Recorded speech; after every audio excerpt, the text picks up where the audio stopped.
Oxygen के परिवहन के लिए युद्ध स्तर पर टैंकरों की व्यवस्था कर रहे हैं।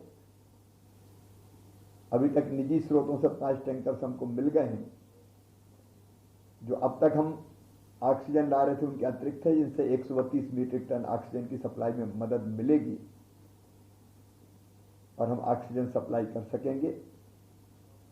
ऑक्सीजन की प्रदेश में पर्याप्त उपलब्धता बनी रहे, इसके लिए लगातार मैं भारत सरकार के संपर्क में हूं और वहां से पूरा सहयोग किया जा रहा है। रेमडेसिविर इंजेक्शन की सप्लाई के लिए लगातार प्रयास जारी है। कल शाम को 10,000 इंजेक्शन आए हैं, वो अलग अलग स्थानों पर भिजवाए जा रहे हैं। इसके अतिरिक्त प्राइवेट अस्पताल खुद अपने स्रोतों से इंजेक्शंस मंगवाएं, ये भी कहा गया है। 50,000 रेमडेसिविर इंजेक्शन की सप्लाई का आदेश दिया है, वो जल्दी आ जाए, इसकी कोशिश की जा रही है। मैंने सिप्ला कंपनी से भी बात की है।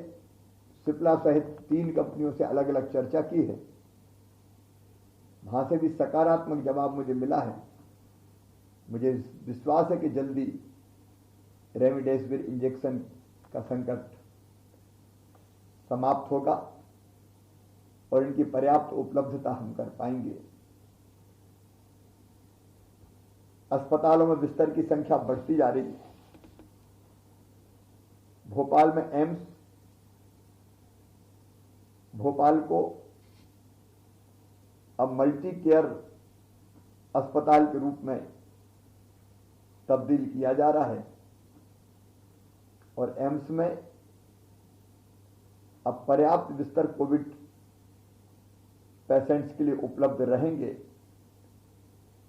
पहले से जो पेशेंट्स अन्य बीमारियों के भर्ती है उसके अतिरिक्त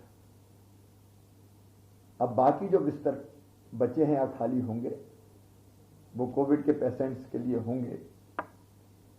ऐसे ही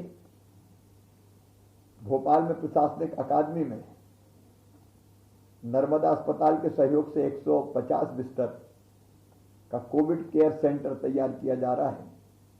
यहां हल्के लक्षण वाले कोविड पेशेंट्स को रखा जाएगा और ऑक्सीजन के लिए कंसंट्रेटर लगाए जाएंगे। भोपाल के रेड क्रॉस अस्पताल को भी कोविड केयर सेंटर बनाया जा रहा है।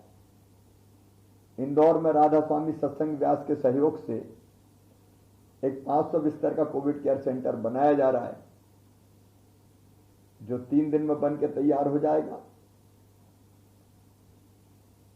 और जल्दी से बढ़ाकर 2000 बिस्तर का कर दिया जाएगा।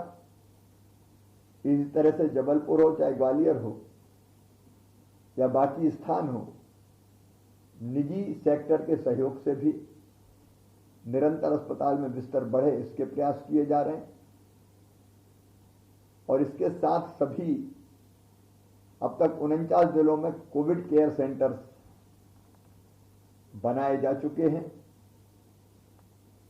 जहां सामान्य लक्षण वाले पेशेंट्स रखे जाएंगे। हर स्तर पर कोरोना महामारी के संक्रमण से निपटने के लिए युद्ध स्तर पर कार्रवाई की जा रही है, लेकिन संक्रमण की चेन तोड़ना ये बहुत जरूरी है। और इसलिए कई जगह जनता जनार्दन ने अपने क्राइसिस मैनेजमेंट ग्रुप के साथ मिलकर कोरोना कर्फ्यू लगाने का फैसला किया है। जनता से मेरी अपील है कि संक्रमण की चेन तोड़ने के लिए वो खुद आगे आए। अलग अलग पंचायतें, गांव, नगरों में अलग अलग मोहल्ले, वार्ड, कॉलोनी, रहवासी संघ मिलकर ये फैसला करें कि हम संक्रमण की चेन तोड़ने अपनी मर्जी से बाहर नहीं निकलेंगे। सामान इत्यादि की व्यवस्था बनाना है तो कोई 1-2 व्यक्ति तय किए जा सकते हैं। किसान भाई भी गांव से जिनका नाम उपार्जन की सूची में, उनको अगर एसएमएस जाता है कि उपार्जन के लिए गेहूं लाओ, वही जाए, अनावश्यक भीड़ ना जाए। मिलके हम लड़ रहे हैं और मुझे विश्वास है कि जल्दी हम कोरोना पर विजय प्राप्त करेंगे। आज 10,000 से ज्यादा पॉजिटिव प्रकरण आए हैं, लेकिन कल और आज की संख्या में बहुत बड़ा अंतर नहीं है। इसलिए लगातार अगर हम प्रयास करें तो यह संभव है कि एकदम तेजी से जो संक्रमित भाई बहनों की संख्या बढ़ रही है उस पर हम नियंत्रण कर पाए। और सबसे पहले जरूरी वही है कि कोरोना संक्रमण फैलने से रोकने के सभी उपाय किए जाएं। इसमें आप सब बहन और भाई सहयोग करेंगे, क्योंकि आत्मानुशासन, खुद का संकल्प और खुद की यह दृढ़ इच्छा शक्ति कि हम हमारे गांव में संक्रमण नहीं फैलने देंगे, हम हमारे मोहल्ले में नहीं फैलने देंगे, फैला है तो यही रोक देंगे। इसके लिए मिलकर साथ बढ़ना पड़ेगा। कल कोरोना वॉलंटियर्स से भी मैंने चर्चा की, वो भी उत्साह से काम में लगे हैं, संयम से, धैर्य से और उत्साह से हम इस महामारी से जीतने में लगे हैं और हम सब मिलकर इस पर विजय प्राप्त करेंगे।